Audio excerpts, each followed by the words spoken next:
Hello, welcome to Fearlessly Moving Forward, episode number 3. Today, I want to talk about how we can survive and even thrive in a relationship where one partner or both partners are grieving. About 6 years ago, I was married and I had 5 stepkids. My wife had 5 kids, and I married into being a parent of 5.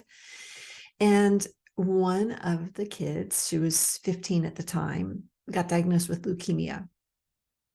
And yeah, that was part of why I became a grief recovery specialist, because there's a lot of grief associated with that relationship and with raising a kid and that has cancer and spending a lot of time at the Ronald McDonald House. And there's so much grief that goes along with that. But why I bring that up is because when social workers would come and talk to me and my wife and the family, they always warned us that our marriage was on the rocks. They always said, be careful, make sure you get help, make sure you get support. Many marriages fail when when something like this happens. And I think that that's true. I looked up some statistics on how many marriages fail due to grief. And I know that there's statistics out there, and I just didn't want to spend the time to find out the actual numbers. If there is numbers, that I don't know. But I do know that my marriage failed, probably partly because of grief, but not fully.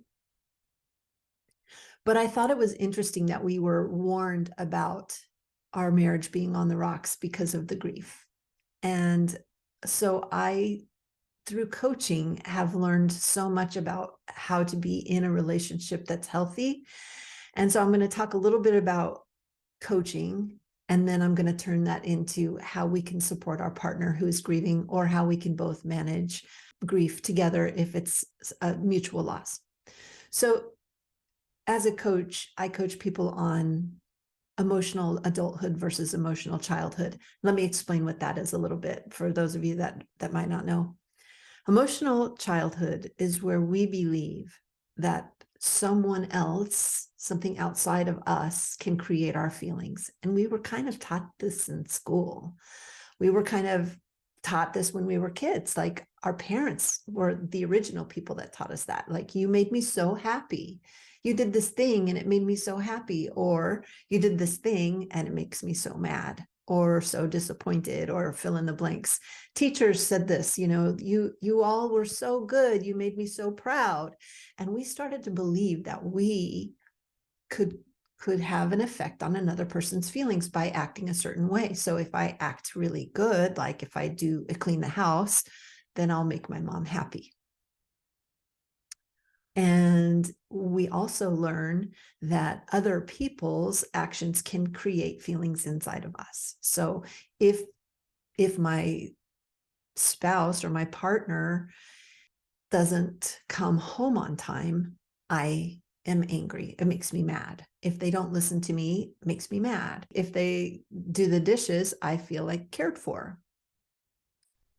What I want to show you, if you don't already know, is that it's not their action that created our feeling.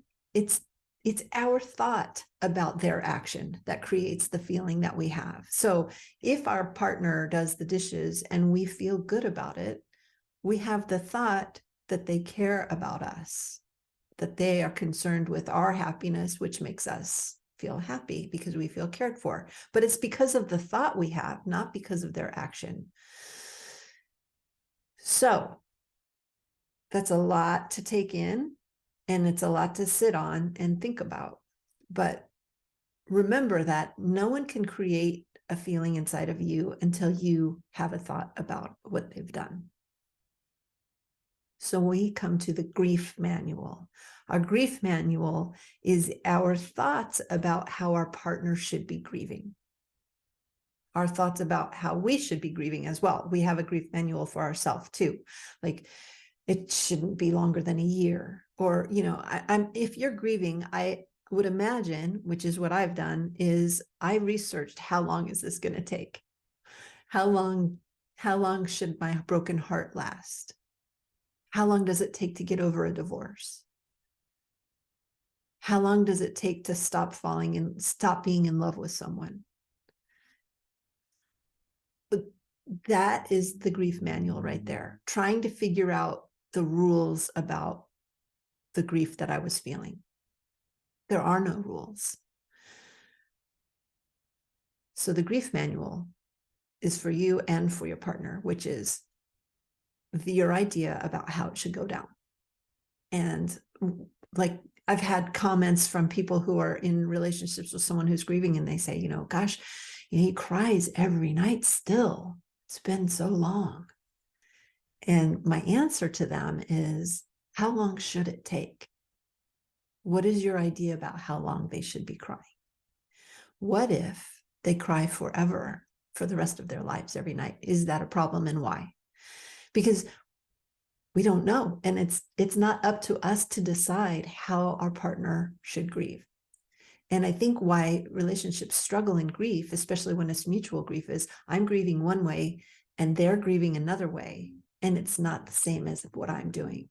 Like, I'm here in bed crying and I can't get out of bed, and my partner is going to play golf today.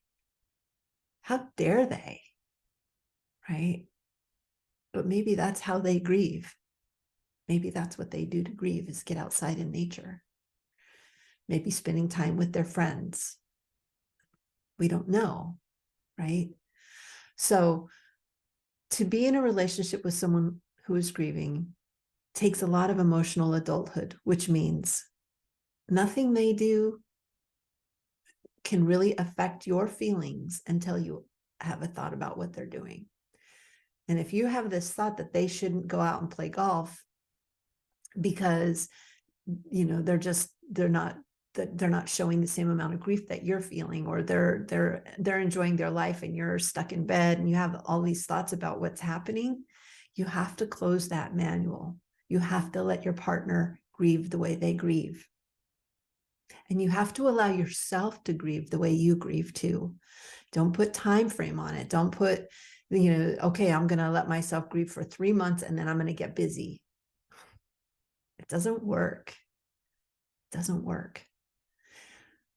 The only thing that works is to allow it to be there and to allow it to process how it's going to process in the time that it takes, and don't judge it. So that's my little piece of advice for you today. I hope it was helpful. If you want more information, you can visit my website at susieruth.com. I do have a program for partners of people who are grieving to help people get through the relationship. When you have a partner who's grieving, it can be really hard to navigate that relationship, because we have all of a sudden found ourselves grieving as well. We might not be grieving the same loss as our partner, but we're grieving the loss of the relationship that we had with our partner.